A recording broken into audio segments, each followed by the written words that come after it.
Hello everyone, welcome to best dental solutions. तो आज के लेक्चर से हम स्टार्ट करेंगे जो हमारा एंडो का चैप्टर है, shaping and cleaning of the radicular spaces.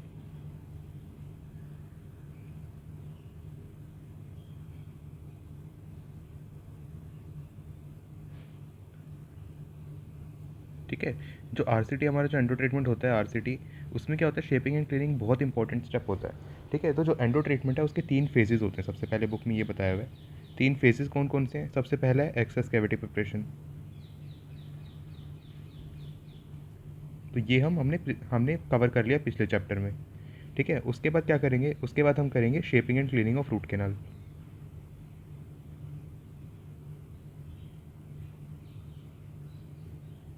ठीक है। और उसके बाद लास्ट स्टेप क्या होता है? ऑब्चुरेशन। ऑब्चुरेशन में हम क्या करेंगे? रूट कैनाल जो हमने क्लीनिंग एंड शेपिंग करी है जिस रूट कैनाल की, उसको हम सील करेंगे। तो ऑब्चुरेशन हो गया। ठीक है। अब जो शेपिंग एंड क्लीनिंग है ना, उसके लिए सबसे पहला स्टेप क्या था? एक्सेस कैविटी प्रिपेयर करना। ठीक है। अब एक्सेस कैविटी प्रिपेयर हम क्यों कर रहे हैं? ताकि हमें ईजिली और स्ट्रेट लाइन एक्सेस मिल सके, रूट कैनाल ओरिफाइस तक हम पहुंच सकें ईजिली। ठीक है। अब इसके बाद क्या होगा? जब हमने एक्सेस कैविटी को प्रिपेयर कर दिया, इसके बाद हम कैनाल को एक्सप्लोर करेंगे। ठीक है। और उसमें बचा हुआ मान लो जो पल्प टिश्यू है, टिश्यू डेब्रिस, ठीक है, या कोई नेक्रोटिक टिश्यू है, उसको रिमूव करेंगे। वर्किंग लेंथ को डिटरमाइन करेंगे।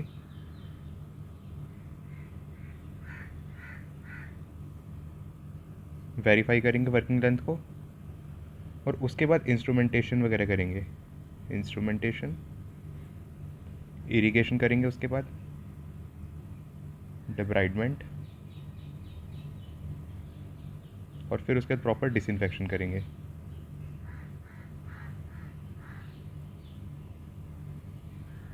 ठीक है। और उसके बाद इसको ऑब्चुरेट कर देंगे। तो ये हमारा पूरा एंडो ट्रीटमेंट का मतलब फेजेस होते हैं ये सारे। ठीक है। हम सबसे पहले एक्सेस कैविटी प्रिपेयर करेंगे, उसके बाद कैनाल को एक्सप्लोर करेंगे, उसके बाद वर्किंग लेंथ डिटरमाइन करेंगे, इंस्ट्रूमेंटेशन करेंगे, इरिगेशन करेंगे। ये हमारा पूरा शेपिंग एंड क्लीनिंग का हो गया पार्ट। ठीक है। और उसके बाद हम फाइनली उसको ऑब्चुरेट कर देंगे। ठीक है। अब कुछ कुछ इंपॉर्टेंट डेफिनेशंस देख लेते हैं जो कि इस चैप्टर में दी हुई है। तो शेपिंग एंड क्लीनिंग सबसे पहले, इसका मतलब क्या है?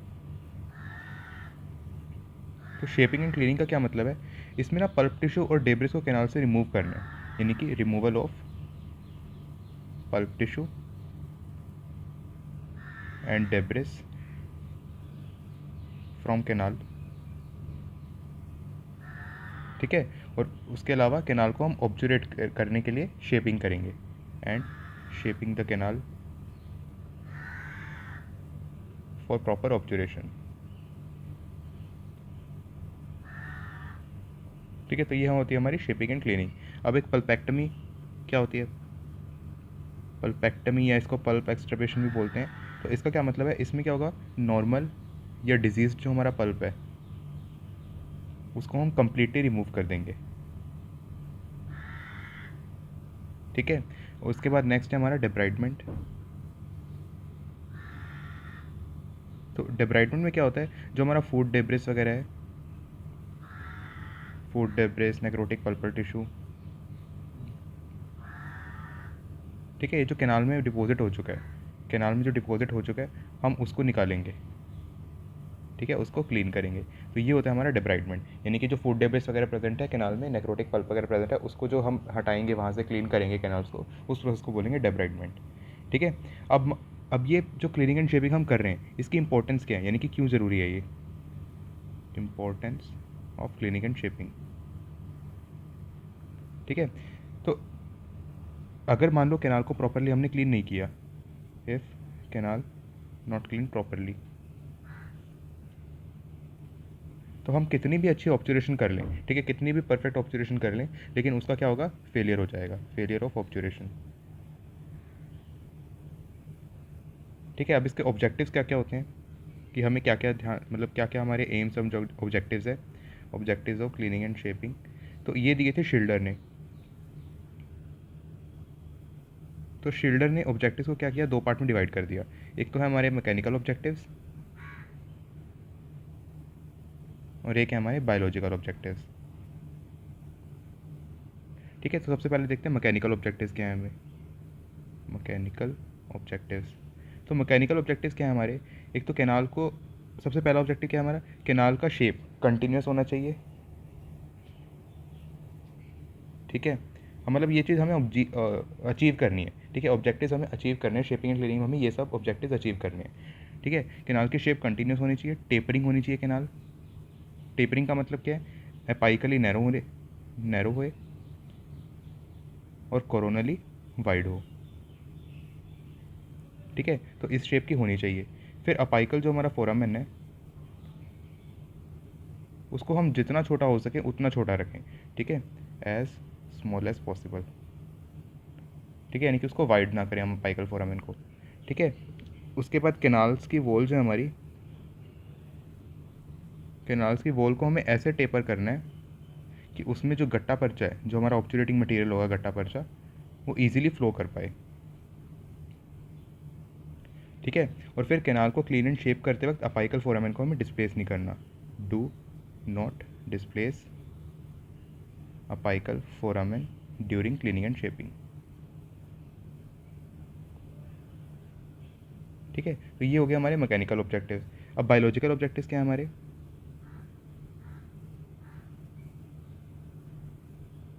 तो बायोलॉजिकल ऑब्जेक्टिव्स में क्या है कि इंस्ट्रूमेंटेशन हमें सिर्फ रूट तक ही लिमिटेड रखनी है, इंस्ट्रूमेंटेशन लिमिटेड टू रूट, यानी कि परफोरेशन नहीं कर देना हमें, या पेरीरेडिकुलर स्पेसेस में नहीं जाना, ठीक है। नेक्रोटिक डेब्रिस जो है, जो हम मान लो क्लीन कर रहे हैं नेक्रोटिक डेब्रिस वगैरह, उसको हमें अपाइकल फोरामेन से बाहर धक्का नहीं देना, ठीक है। अपाइकल फोरामेन से बाहर पेरीरेडिकुलर जो रीजन है हमारा, वहाँ पे पुश नहीं करना, अपाइकल फोरामेन से पुश नहीं करना, ठीक है। हिंदी में लिख रहा हूँ, देख लेना नोट्स अपने अच्छे से लिख लेना। उसके बाद थर्ड ऑब्जेक्टिव क्या है हमारा, सारे टिश्यू को ना रूट कैनाल स्पेस से रिमूव करना है, ऑल नेक्रोटिक टिश्यू या पल्पल टिश्यू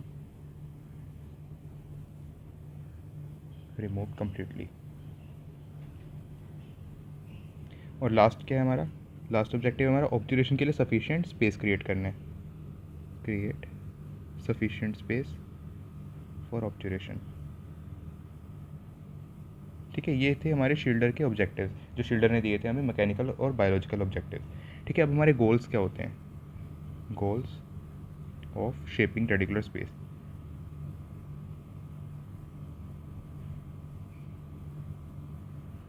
क्या गोल्स होते हैं हमारे, सबसे पहले तो माइक्रो ऑर्गेनिज्म को हमें रिमूव करना है मैकेनिकली, रिमूव माइक्रोब्स मैकेनिकली,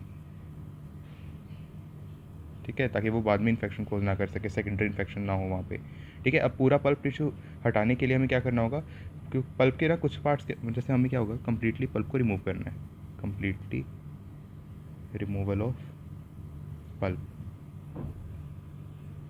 ठीक है। अब ये हमें क्यों करना होता है कि मान लो कुछ ना पल्पल सेल्स जो होते हैं वो वॉल से अटैच रहते हैं, ठीक है। वो वॉल से अटैच रहेंगे तो हम उसको मतलब हटा नहीं पाएंगे उसको अच्छे से, ठीक है। तो उसके लिए ना हमें केनाल थोड़ी ही वाइड करनी पड़ेगी, यानी कि स्क्रैपिंग करनी पड़ेगी केनाल के वॉल्स की, तो उस वजह से क्या होगा, केनाल वाइड हो जाएगी। यानी कि हम गोल्स देख रहे हैं शेपिंग ऑफ रूट केनाल, इसमें हम ये देख रहे हैं कि केनाल वाइड क्यों हो जाती है, ठीक है, वाइडन करने के रीज़न क्या है, ठीक है। तो उसमें पहला रीज़न क्या था कि माइक्रोब को मैकेनिकली हम रिमूव करेंगे, अब मैकेनिकली रिमूव करेंगे तो हम क्या होगा कि थोड़ी सी स्क्रैपिंग करेंगे, ठीक है, तभी माइक्रोब्स अच्छे से मैकेनिकली रिमूव हो पाएंगे। फिर उसके बाद complete removal of pulp tissue में करना होगा, तो क्या होता है कि वॉल्स पे कुछ कुछ पल्पल सेल्स जो है वो अटैच रह जाते हैं, अब वो अटैच रह जाएंगे तो इसलिए हमें वॉल्स को भी थोड़ा बहुत स्क्रैपिंग करनी पड़ेगी। अगर मान लो हम इसको नहीं हटाएंगे ना, इन जो पल्पल सेल्स हैं इनको नहीं हटाएंगे तो ये बाद में नेक्रोस हो जाएंगे, और फिर उसके बाद क्या होता है यहाँ पे बैक्टीरियल एक्यूमुलेशन हो सकता है, माइक्रोबियल एक्यूमुलेशन हो जाएगा, जिसकी वजह से आगे वापस से इन्फेक्शन हो सकता है, तो हमें कंप्लीट रिमूवल करना है।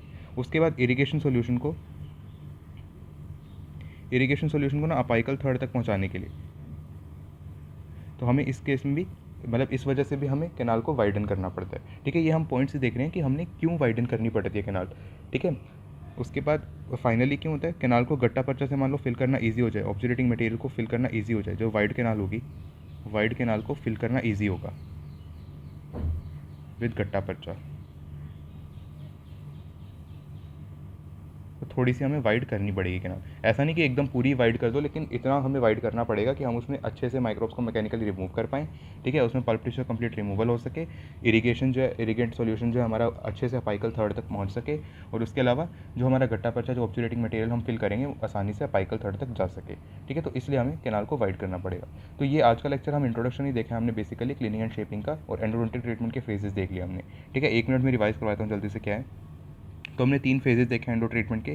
सबसे पहले हम एक्सेस कैविटी प्रिपरेशन करते हैं, फिर हम शेपिंग एंड क्लीनिंग करेंगे ऑफ रूट कैनाल्स, और फिर हम ऑब्चुरेट कर देंगे रूट कैनाल्स को, ठीक है। अब सबसे पहले हम क्या करते हैं, एक्सेस कैविटी प्रिपेयर की हमने, ठीक है। उसके बाद हम कैनाल्स को एक्सप्लोर करेंगे, उसमें टिश्यू डेब्रिस, नेक्रोटिक टिश्यू वगैरह उसको हम रिमूव करेंगे, ठीक है। उसके बाद वर्किंग लेंथ डिटरमाइन करेंगे, उसको वेरीफाई करेंगे। डिटरमाइन तो हम रेडियोग्राफ से कर लेंगे, फिर उसका वेरिफिकेशन करेंगे, फिर उसके बाद इंस्ट्रूमेंटेशन करेंगे, इरीगेशन करेंगे, डेब्राइडमेंट करेंगे और प्रॉपर डिसइंफेक्शन करेंगे, ठीक है। ये क्लीनिंग एंड शेपिंग वाला पार्ट हो गया पूरा। फिर उसके बाद हम कैनाल को ऑब्चुरेट कर देंगे, सीलिंग कर देंगे, ठीक है। अब शेपिंग एंड क्लीनिंग का क्या मतलब होता है? शेपिंग एंड क्लीनिंग में क्या होता है? Removal of pulp tissue and debris from the canal, ठीक है, and shaping the canal for proper obturation. उसके बाद पल्पेक्टमी क्या होता है? पल्पेक्टमी नॉर्मल या डिजीज पल्प को हम कंप्लीटली रिमूव करते हैं, तो उसको पल्पेक्टमी बोलेंगे। डेब्राइडमेंट क्या होता है? फूड डेब्रिस, नेक्रोटिक पल्पल कैनाल और नेक्रोटिक पल्पल कैनाल जो डिपॉजिट्स वगैरह उनको अच्छे से क्लीन करना, ठीक है। उसके बाद importance of cleaning and shaping क्या है? अगर कैनाल को मान लो क्लीन नहीं किया जाए प्रॉपरली, तो क्या होता है, जो पल्पल टिश्यू वगैरह है वो नेक्रोस हो सकता है, जो अंदर रह गया वो नेक्रोस होकर के वहाँ पे बैक्टीरियल इन्फ्लेमेशन, बैक्टीरिया की कॉलोनी बन सकती है, और उसकी वजह से बाद में इन्फेक्शन हो जाएगा, ठीक है, सेकेंडरी इन्फेक्शन। अब ऑब्जेक्टिव्स क्या होते हैं? ये दिए थे हमें शिल्डर ने, मैकेनिकल और बायोलॉजिकल ऑब्जेक्टिव्स होते हैं। मैकेनिकल क्या क्या है? एक तो शेप जो है कंटिन्यूस हो, टेपरिंग हो, ठीक है।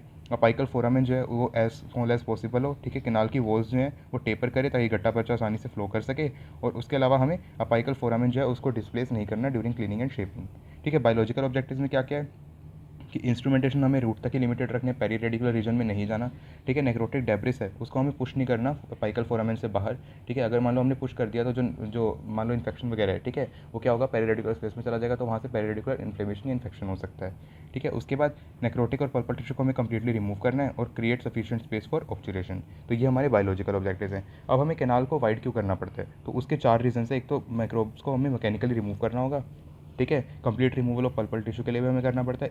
इरीगेशन जो सोल्यूशन है हमारा, इरीगेंट सोल्यूशन है, वो आसानी से अपाइकल थर्ड में जा सके, और गट्टा पर्चा जो ऑब्चुरेट मटेरियल है वो भी हमारा आसानी से अपाइकल थर्ड तक जा सके, फ्लो कर सके, इसलिए हमें कैनाल को थोड़ा वाइडन करना पड़ता है, ठीक है। तो आज के लेक्चर में हम इतना ही देखेंगे। नेक्स्ट लेक्चर से हम इंस्ट्रूमेंटेशन के बारे में बात करेंगे, कौन कौन से इंस्ट्रूमेंट हम यूज़ करते हैं, उनकी क्लासिफिकेशन क्या है, ये सब हम नेक्स्ट लेक्चर में बात करेंगे।